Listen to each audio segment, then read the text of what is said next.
Hello friends, आज हम लोग प्रोबेबिलिटी का एक क्वेश्चन डिस्कस करेंगे जो 2023 में मेंस में पूछा गया है। ये बहुत ही अच्छा सा क्वेश्चन है। प्रोबेबिलिटी में काफ़ी अच्छा क्वेश्चन पूछ रखा है इन्होंने। तो चलिए देखते हैं इस क्वेश्चन को किस तरह से सॉल्व करेंगे। मैं जो सॉल्व करने का आपको प्रोसेस सिखाऊंगा, इससे आप अपने जो क्वेश्चंस हैं जब अटेम्प्ट करेंगे तो आपको बहुत हेल्प मिलेगी। आप देखेंगे क्वेश्चन आपसे बनने लगेंगे, है ना। बस आपको वीडियो ठीक से देखना है और जैसे जैसे मैं कैलकुलेशन लिख रहा हूँ, जैसे मैं क्वेश्चन को रीड करके डेटा लिख रहा हूँ, बस उसको आप फॉलो कीजिए।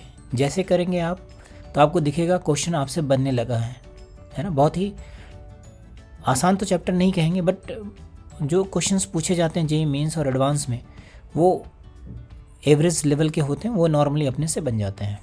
ठीक है, तो चलिए देखते हैं। अब bag contains 6 white and 4 black balls. तो पहले आप ये डेटा लिख लीजिए ना। एक हमने बैग बना लिया, इसमें 6 वाइट और 4 ब्लैक बॉल बना लिया। ठीक है ना, ये बैग हो गया हमारे पास। अ डाई, अब यहाँ पे डाई भी आ गया है। A die is rolled once, सिर्फ एक बार रोल किया है। मैंने यहाँ पे जो की पॉइंट्स है उसको हाईलाइट भी कर दिया है। A die is rolled once, सिर्फ एक बार रोल किया गया है। And the number of balls is equals to the number obtained on the die. मतलब जितना डाई पे नंबर होगा उतना ही बॉल्स यहाँ से निकलनी है ना। Are drawn from the bag. Probability that all the balls drawn are white, जितने बॉल्स निकाला सब वाइट है, इस बात की प्रोबेबिलिटी निकालनी है ना।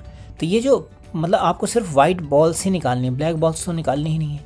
तो एक तो ट्री डायग्राम से हम लोग सॉल्व कर सकते हैं। मान लीजिए हमारे पास डाई है, इसको थ्रो किया और 1 आ गया, तो इसकी प्रोबेबिलिटी कितनी हो गई? 1/6। अगर यहाँ पे 2 आ जाता तो प्रोबेबिलिटी कितनी हो जाती? 1/6, वो भी 1/6 होगी। 3 आ जाता तो प्रोबेबिलिटी वो भी 1/6। अगर 4 आ जाता है तो फिर से प्रोबेबिलिटी 1/6। अगर 5 आ जाता है तो फिर से प्रोबेबिलिटी 1/6। और अगर 6 आ जाता है, थोड़ा डायग्राम अच्छा नहीं बना है बट कोई बात नहीं, ये आ गया है ना। अब 1 आ गया तो इसके बाद 1 वाइट बॉल निकालनी है आपको ना। 1 वाइट बॉल निकालनी, तो 1 वाइट बॉल की प्रोबेबिलिटी कितनी हो गई? 6C1, 6 वाइट है ना, 6C1/10C1। सिंप्लीफाई भी करते चलें तो आएगा 6/10 मतलब 3/5। ठीक, देन इसको लिखा, यहाँ पे 2 वाइट बॉल्स निकालनी है तो हो जाएगा 6C2/10C2। तो 6C2/10C2 सॉल्व कर लेते हैं तो हो जाएगा 6/5 डिवाइडेड बाई 10 × 9। तो ये तो डिवाइड हो गया तो आएगा यहाँ पे 2 और ये आ गया 3 से बचेगा 3, तो आ गया आंसर 1/3। देन अब देखिए थोड़ा सा ये बनाने में गड़बड़ हो गया है, यहाँ पे पास में आ गया है। इसमें 3 वाइट बॉल निकाल लिया तो आ जाएगा 6C3/10C3। सॉल्व कर लेते हैं तो 6C3 कितना हो गया? तो 6 × 5 × 4/10 9 8। सिंप्लीफाई कर लीजिए तो देखिए ये जो है डिवाइड हो रहा है, ये हो गया 20, तो यहाँ आएगा 4, यहाँ आएगा 3, यहाँ आएगा 2, तो वैल्यू हो गई 1/6। ठीक है, देन अब इस 4 के लिए लिखें, ये 4 यहाँ लिख लेते हैं हम लोग, है ना। तो यहाँ पे 4 वाइट बॉल्स आनी चाहिए, तो 6C4/10C4 हो गया है ना। तो 6C4 कितना हो गया? ये तो 6C2 के बराबर। अच्छा, आप ऐसे ही ओपन कर लो। 6543 डिवाइडेड बाई 10 9 8 7 है ना। तो जो जो कैंसिल आउट हो रहा है उसको कैंसिल आउट कर देते हैं। तो देखिए ये पूरा गया, यहाँ बचेगा 2। देन ये आ गया हमारे पास 40 और ये 80 चला गया तो बचेगा यहाँ पे 2, तो 1/14 आ गया। ठीक,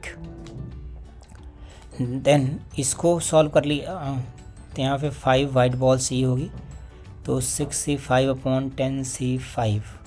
10C5 की वैल्यू अगर अपने पता तो डायरेक्टली वैल्यू ही यूज कर सकते हैं, बट मैं यहाँ पे सॉल्व कर लेता हूँ ना। 65432 ये वैल्यूज़ लिखा और ये हो जाएगा 10 × 9 × 8 × 7 × 6। तो फ्रेंड्स ये जो कैलकुलेशन है ना, ये भी देखना बहुत ज़रूरी होता है।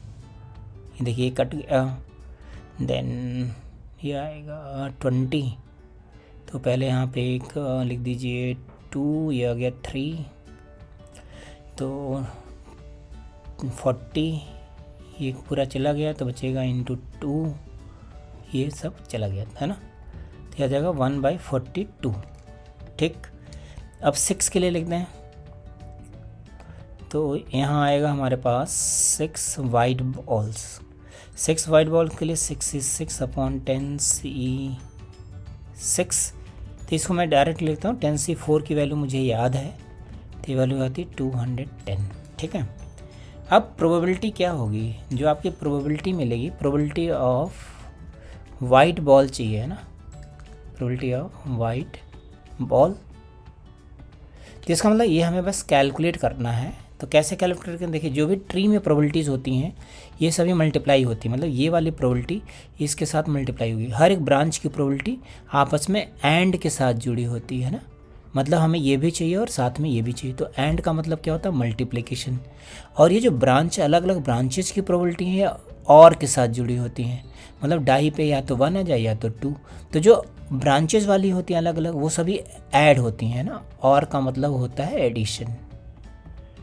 तो बस आपको इसी का यूज़ करना है। तो यहाँ पे देखिए क्या लिखेंगे, 1/6 तो सभी में है ही, वो तो कॉमन कर लिया, तो जाएगा 3/5 plus 1/3 plus 1/6 plus 1/42 sorry 1/14 plus 1/42 plus 1/210। ये हमारे पास 6 नंबर्स हो गए।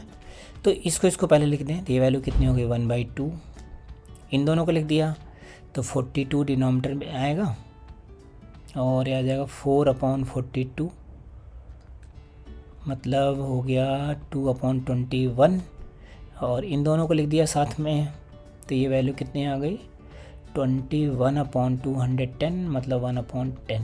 तो फाइनली हमारे पास पहुंचा गया 1/6, 3/5 प्लस 1/2 प्लस 1/10। ठीक है ना, तो यहाँ से 10 एलसीएम ले लीजिए, तो आएगा 6 प्लस 5 प्लस 1, तो आ जाएगा 6 into 12 sorry 1/6 into 12/10 that is half, नहीं 1/5। ये आंसर हो गया है ना। तो आपने देखा फ्रेंड्स, ये जो ट्री डायग्राम है ना, ये बहुत ही कमाल की चीज़ होती है। तो जहाँ भी हमें इसका मतलब ऑप्शन मिलता है ट्री डायग्राम बनाने का, हम लोग फटाक से वहाँ पे ट्री डायग्राम बना के क्वेश्चंस को सॉल्व कर लेते हैं। Okay, thank you friends.